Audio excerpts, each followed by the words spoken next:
ओम श्री विष्णवे नमः। जय श्री कृष्णा। दोस्तों, स्वागत करती हूँ आप सभी का आपके अपने चैनल में। तो कैसे हैं आप सभी लोग? उम्मीद करती हूँ कि आप सभी की पर कान्हा जी की कृपा बनी हुई होगी और आप सभी बहुत अच्छे से होंगे। आज की वीडियो में हम सब जानेंगे षठ तिला एकादशी के बारे में। बहुत ही महत्वपूर्ण वीडियो होने वाली है। जो लोग षठ तिला एकादशी का व्रत करते हैं वो तो इस वीडियो को देखें ही।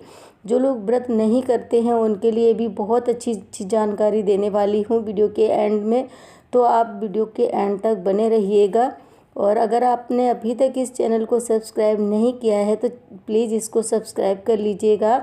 चैनल को सब्सक्राइब करने के बाद बेल आइकन को प्रेस कर दीजिएगा। उससे हमारी आने वाली सभी वीडियो की नोटिफिकेशन आप सभी को आसानी से मिल जाया करेगी। तो चलिए चलते हैं, आपको बताते हैं एकादशी तिथि के बारे में।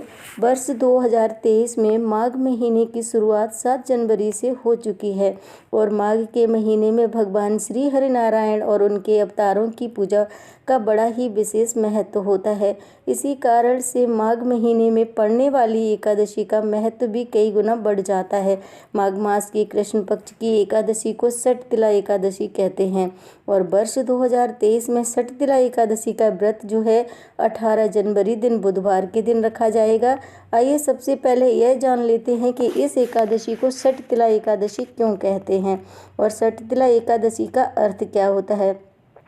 शास्त्रों के अनुसार इस दिन तिल का 6 प्रकार से प्रयोग होने के कारण इस एकादशी का नाम षठ तिला एकादशी कहा जाता है। और वह 6 प्रकार के तिल के प्रयोग कुछ इस प्रकार से है। नंबर 1 पर है तिल का स्नान, तिल से उबटन, तिल का हवन, तिल से तर्पण, तिल का भोजन और तिल का दान। ऐसा शास्त्रों में वर्णित है। षठ तिला एकादशी पर भगवान विष्णु की पूजा करने से परम शुभ फलों की प्राप्ति होती है और सभी कष्टों का निवारण होता है और जीवन में सुख और शांति बनी रहती है और साथ ही साथ दाम्पत्य जीवन भी खुशहाल बना रहता है और हमें अपने जीवन में सफलता प्राप्त होती है।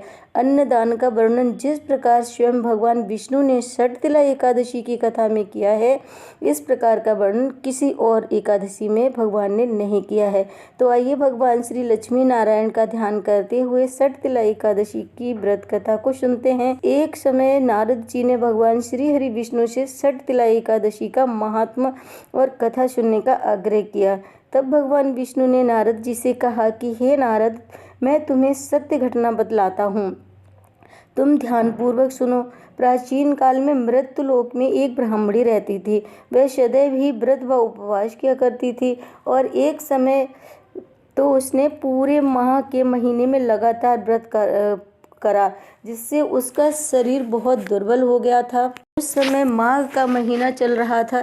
यद्यपि वह बहुत बुद्धिमान भी थी तथापि उसके कभी किसी देवता के निमित्त अन्न का दान नहीं किया था।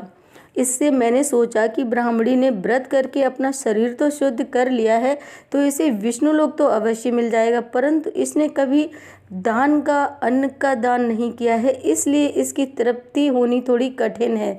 तो भगवान ने सोचा कि मैं भिखारी के भेष में मृत्युलोक उस ब्राह्मणी के पास जाऊंगा और उससे भिक्षा मांगूंगा। तो भगवान ने ऐसा ही किया, ब्राह्मण का रूप बनाया और उस ब्राह्मणी के सामने जाकर भिक्षा मांगी। तो वह ब्राह्मणी बोली, महाराज किस लिए आए हो? तब मैंने कहा कि मुझे दे दो, पर उसने एक मिट्टी का ढेला मेरे पात्र में डाल दिया। मैं उसे लेकर अपने लोक को लौट आया। कुछ समय पश्चात वह ब्राह्मणी भी शरीर का त्याग कर स्वर्गलोक में आई। उस ब्राह्मणी को मिट्टी का ढेला दान करने की वजह से सुंदर महल मिला स्वर्ग में रहने के लिए, परंतु उसने अपने महल को अन्न और धन धान्य की सामग्रियों से शून्य पाया। यानी कि महल बिल्कुल खाली था और वहाँ खाने पीने का कुछ भी नहीं था। घबराकर वह मेरे पास आई और कहने लगी कि भगवान, मैंने तो अनेक व्रत इत्यादि से आपकी पूजा की, परंतु फिर भी मेरा घर अन्न धन आदि से की वस्तुओं से शून्य है। इसका क्या कारण है? तो फिर मैंने उससे कहा कि तुमने दान में सिर्फ मिट्टी का एक ढेला दिया था, इस वजह से सब कुछ हुआ है। तो अब तुम अपने घर जाओ और जब देव की स्त्रियां तुमसे मिलने तुम्हारे द्वार पर आए तो तुम उनसे षठ तिला एकादशी व्रत का महात्म व पूजा विधि पूछना और तभी अपना द्वार खोलना। तो वह अपने घर आ गई, और जब देव स्त्रियां उससे मिलने आईं और द्वार खोलने को कहने लगीं, तब उस ब्राह्मणी ने कहा कि यदि आप मुझसे मिलने आई ही हो तो पहले मुझे षठ तिला एकादशी व्रत का महात्म सुना दो और व्रत का विधि भी बता दो, तभी मैं द्वार खोलूंगी। तो उनमें से एक देव स्त्री ने कहा कि मैं तुम्हारी ऐसी ही इच्छा है तो मैं तुम्हें व्रत का विधि विधान और महात्म बतलाती हूँ, तुम ध्यान पूर्वक सुनो। तब उस देव स्त्री ने उसे एकादशी का संपूर्ण व्रत महात्म सुनाया और व्रत की विधि भी बताई। तो उसने द्वार खोल दिया। फिर देव स्त्रियों ने उस ब्राह्मणी को अन्य स्त्रियों से अलग पाया, और ब्राह्मणी ने भी देव स्त्रियों के कहे अनुसार षठ तिला एकादशी का व्रत उपवास किया। पूरी श्रद्धा के साथ उसकी कृपा से उसका घर अन्न धन धान्य से भर गया। तब भगवान विष्णु ने कहा कि हे पार्थ, मनुष्य को अज्ञान को त्याग कर षठ तिला एकादशी का उपवास अवश्य करना चाहिए, और तभी से षठ तिला एकादशी का महत्व जो है वो बढ़ गया। षठ तिला एकादशी का व्रत उसे जो करता है उसे सुख समृद्धि की प्राप्ति होती है, उसके जन्म जन्मांतर के पापों से मुक्ति मिल जाती है। इसलिए दान, अन्न धन तिल दान करने से धन धान्य में बढ़ोतरी होती है। इससे ये सिद्ध होता है कि जो जैसा जैसा दान पुण्य करता है, शरीर त्यागने के बाद उसे वैसा वैसा ही फल मिलता है। अतः धार्मिक कृत्यों के साथ साथ हमें दान पुण्य भी करते रहना चाहिए। शास्त्रों में वर्णित है कि बिना दान दिए कोई भी धार्मिक कार्य संपन्न नहीं होता है। आइए अब षठ तिला एकादशी व्रत की विधि को जान लेते हैं। इसके बाद पंचांग के अनुसार जानेंगे कि एकादशी कितने बजे से कितने बजे तक रहने वाली है, और व्रत का पारण और कब और कितने बजे करना शुभ रहेगा। एक बार दालभ्य ऋषि ने पुलस्त्य ऋषि से पूछा कि महाराज, पृथ्वी लोक में मनुष्य ब्रह्म हत्या और जीव हत्या आदि पाप करते हैं, और पराय धन की चोरी तथा दूसरे की उन्नति देकर ईर्ष्या करते हैं, साथ ही अनेक प्रकार के व्यसनों में फंसे रहते हैं, फिर भी उनको नरक प्राप्त नहीं होता है। इसका क्या कारण है? वे न जाने कौन सा दान पुण्य करते हैं जिससे उनके पाप नष्ट हो जाते हैं। ये सब कृपा पूर्वक आप कहिए। पुलस्त्य ऋषि कहने लगे कि हे महाभाग, आपने मुझसे अत्यंत गंभीर प्रश्न पूछा है। इससे संसार के जीवों का अत्यंत भला होगा। इस भेद को ब्रह्मा, रुद्र, इंद्र आदि भी नहीं जानते, परंतु मैं आपको ये गुप्त तत्व अवश्य बतलाऊंगा।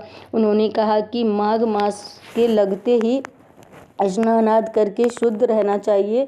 इंद्रियों को बस में रखकर काम, क्रोध, लोभ, मोह आदि को बस में कर ईर्ष्या तथा द्वेष आदि का त्याग कर भगवान का स्मरण करना चाहिए। पुण्य नक्षत्र में गोबर, घास और तिल मिलाकर उसके कंडे बना लेने चाहिए।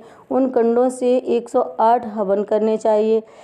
उस दिन मूल नक्षत्र हो और एकादशी हो तो अच्छे पुण्य देने वाले नियमों को ग्रहण करें। स्नान आदि क्रियाओं से निवृत्त होकर सब देवों के देव श्री भगवान का पूजन करें और एकादशी का व्रत धारण करें। रात्रि को जागरण अवश्य करें।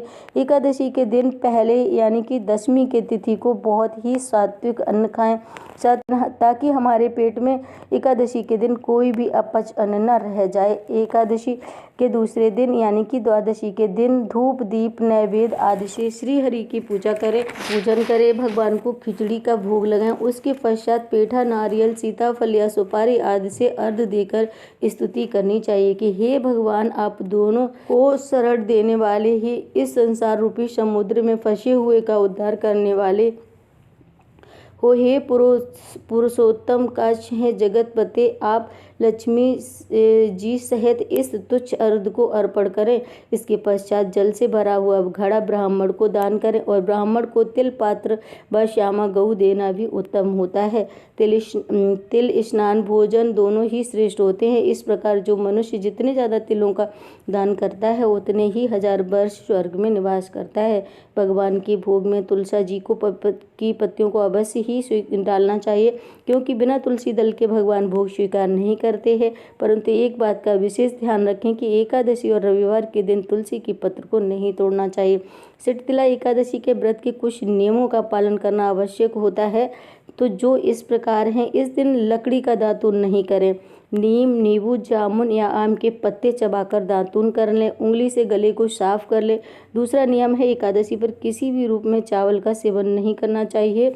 एकादशी के दिन तुलसी जी को जल भी नहीं चढ़ाना चाहिए और ना ही उन्हें छूना चाहिए। इस दिन झाड़ू और पोछा नहीं लगाना चाहिए, क्योंकि चींटी आदि सूक्ष्म जीवों की हत्या का दोष लग जाता है। इस दिन बाल या नाखून भी नहीं काटने चाहिए। ऐसा करने से सुख समृद्धि में कमी आती है। एकादशी के दिन प्याज और लहसुन, गाजर, शलजम, मसूर की दाल, गोभी, पालक आदि सब्जियों का सेवन भी नहीं करना चाहिए।